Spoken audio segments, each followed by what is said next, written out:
Hello everyone, myself Pritam, and today I am going to discuss this problem which is written over here, and this problem was asked in JEE Advanced 2025. The reason behind choosing this problem is mainly because this problem tests your analytical ability, how you tackle functions. When we have some function of like in this form, I mean a product of a polynomial and a trigonometric function, students often find difficulty in these problems. Okay, so look how we can handle this. So solution. So here is the function defined by this piecewise, and based on this function they are asking four statements.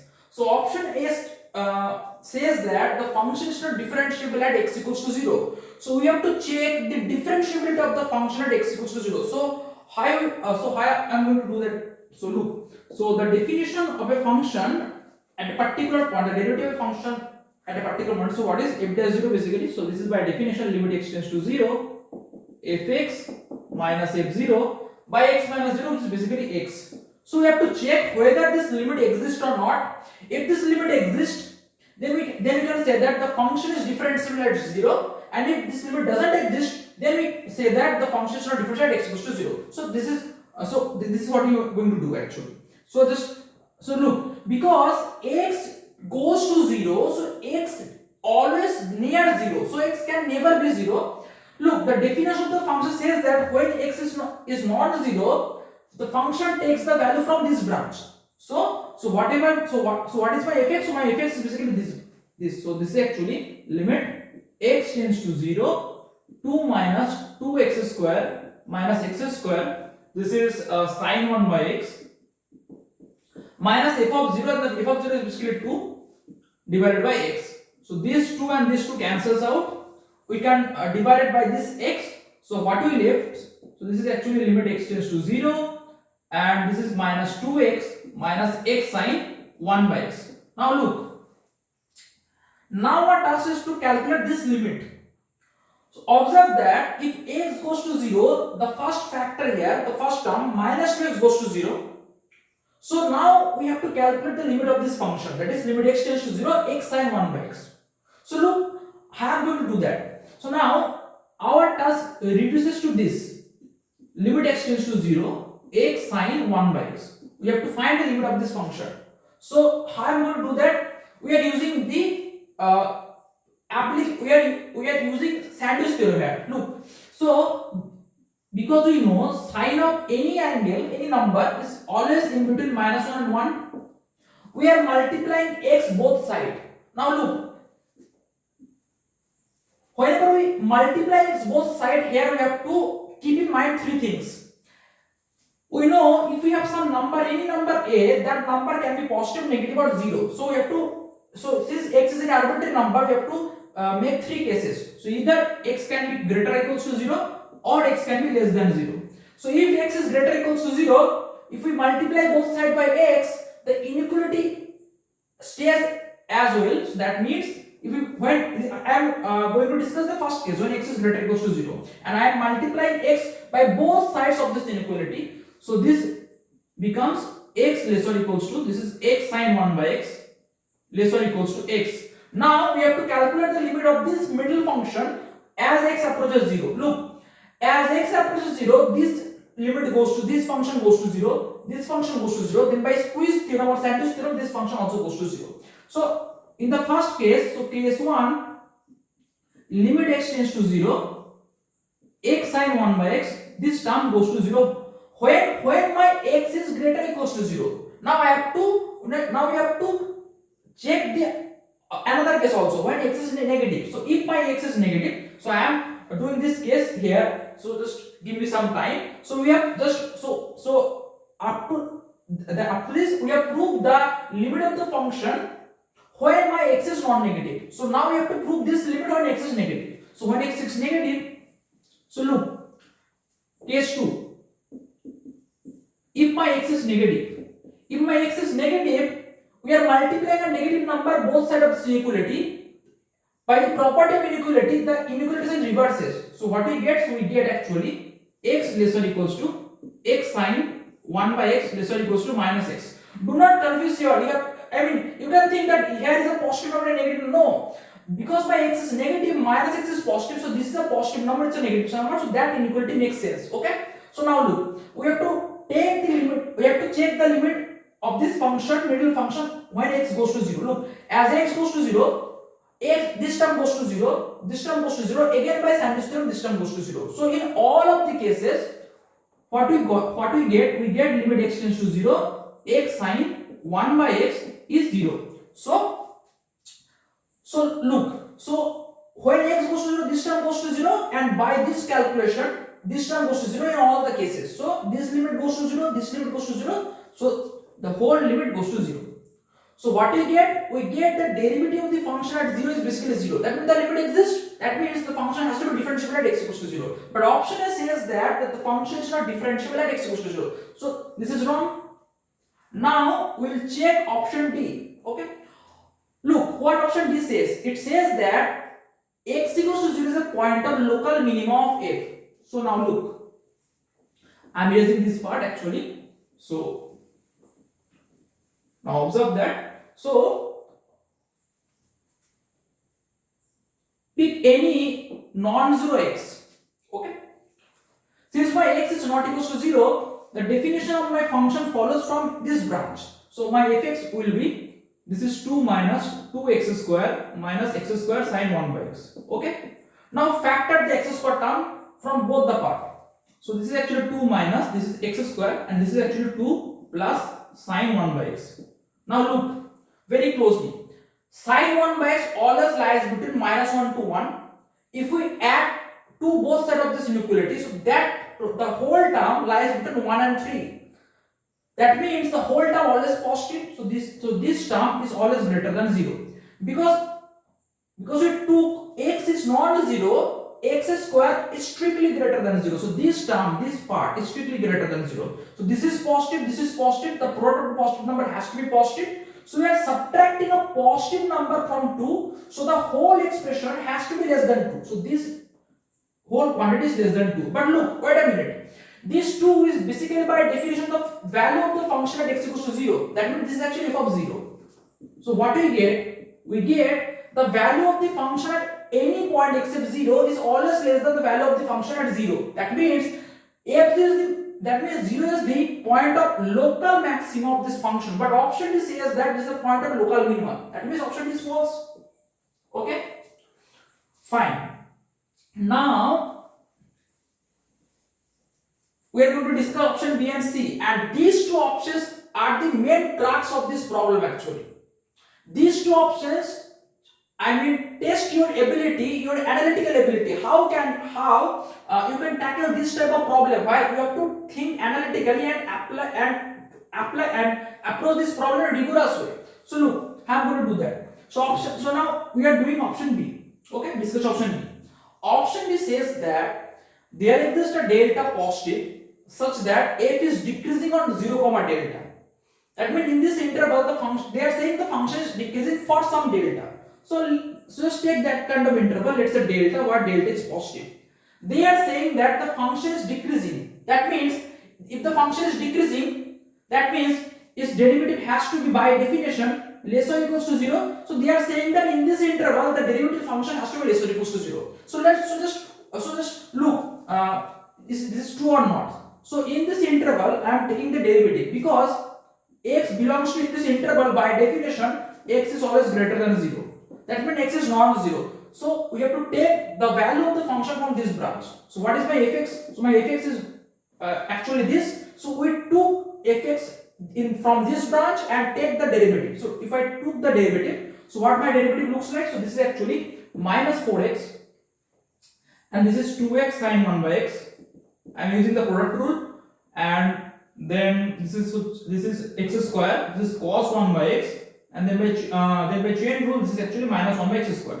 So what is left? So this is minus 4x minus 2x sine 1 by x, and this cancels out. So this is actually plus cos 1 by x. Okay. Now wait a minute.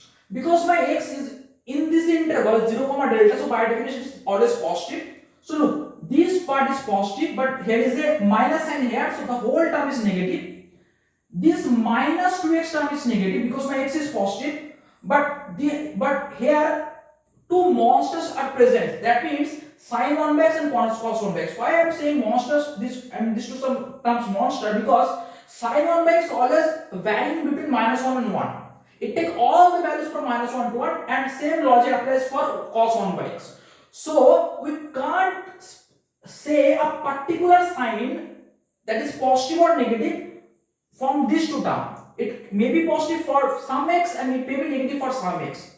So from here we get a certain intuition that we can't tell the derivative of the function a particular sign. I mean, we can't tell that the derivative is positive throughout the interval or the derivative is negative throughout the interval. So from here we have some intuition that it may be possible that the derivative function doesn't have a proper sign throughout the interval. So using that intuition, I am going to construct some rigorous thing. Look. So this is the motivation behind construct this rigorous thing. I am choosing some specific type of points, and then the choice of the specific type of points depends on this intuition actually. So take xn equals to 1 by 2n pi, where my n is greater or equals to 1. First of all, you may think why I am writing xn, because this type of terms depends on n, that's why I am writing xn first of all. Number 2, that look, we have to take the point from this interval, so I have to make sure that this type of point actually belongs in this interval. So what is the guarantee that this type of point belongs to this interval? First of all, look, first this type of number is always greater than 0, but I have to also make sure that this type of number has to be less than delta. Okay, so what is the guarantee of that?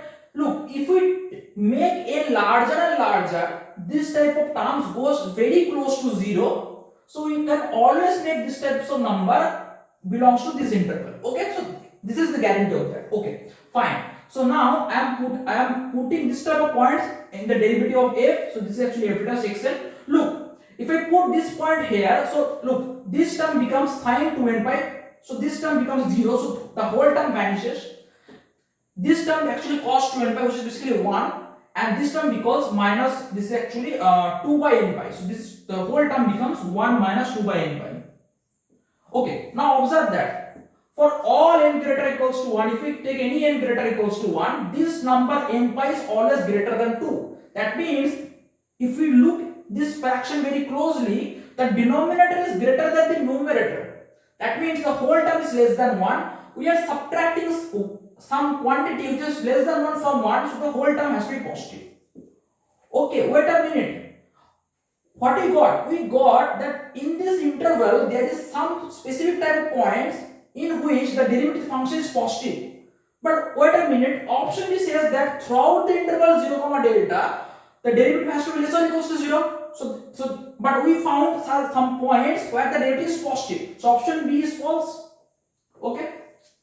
Now applying the similar logic, we are going to discuss option C. Now look.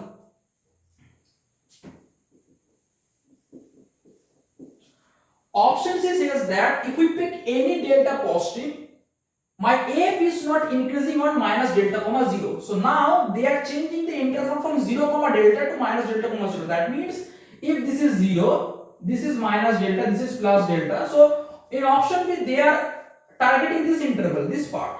Now they are changing the interval from here to here, but the concept remains same. Look, so this is a very interesting part actually of the problem. So they are saying that if you pick any delta positive, no matter how small and how big this delta, the function is not increasing on minus delta comma 0. Look, if my function is increasing on minus delta comma 0, you have to think what happens then.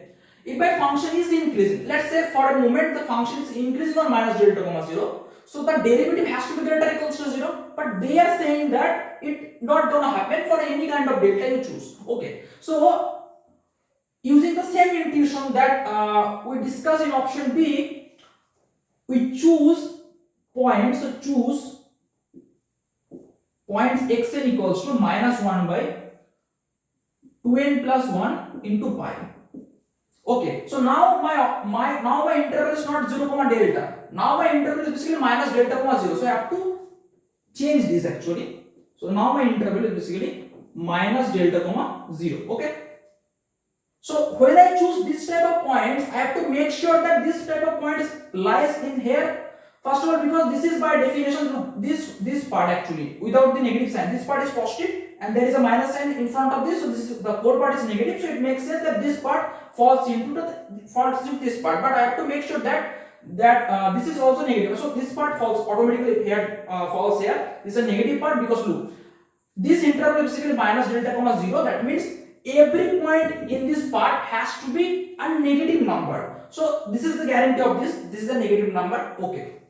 And I have to make sure also another thing that this term has to close to 0, because this is a negative number, but this type of number is near 0. So what is the guarantee? Same logic. If we increase the n, the whole term goes to 0. So the whole term goes to 0, but this is a negative number, so this has to lie in this part. Okay, so that's the guarantee that the point that I am choosing, this type of points lies in this interval. Okay, fine. So now if I put the point, the derivative of this function, now look what gonna happen. First of all, this part becomes sine 2n plus 1 pi, which is actually 0. This part becomes cos 2n plus 1 pi, actually so minus 2n plus 1 pi, but that doesn't makes any difference. That is because cos is a main function, it absorbs the negative sign, so this is actually cos 2n plus 1 pi.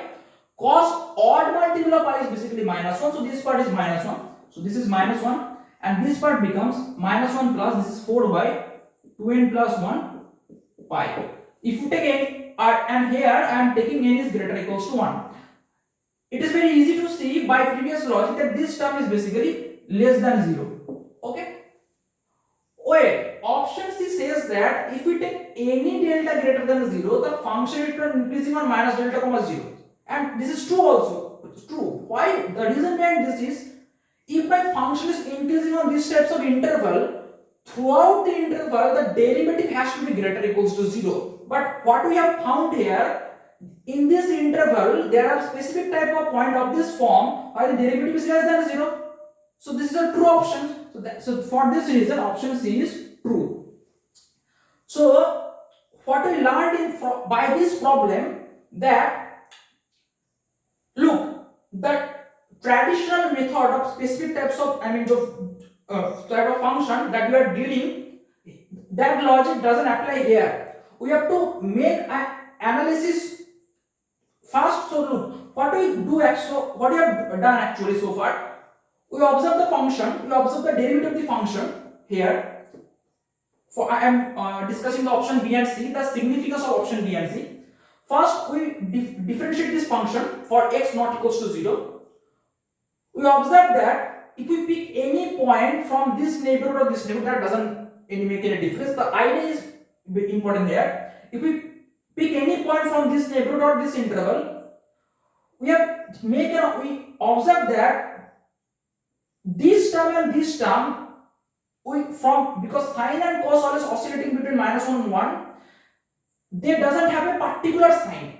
So we can't tell that the derivative of the function has a particular sign throughout the interval. And from that intuition, we have an idea that it might be possible that the derivative of the function that doesn't have a particular sign throughout the interval.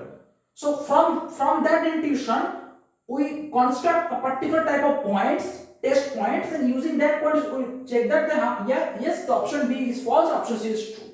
Okay, this is a very good problem, and I hope you will understand all the steps. And look, there is a very beautiful thing throughout the problems.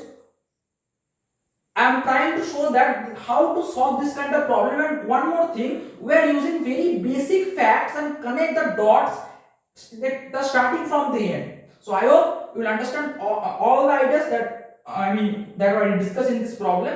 And thank you.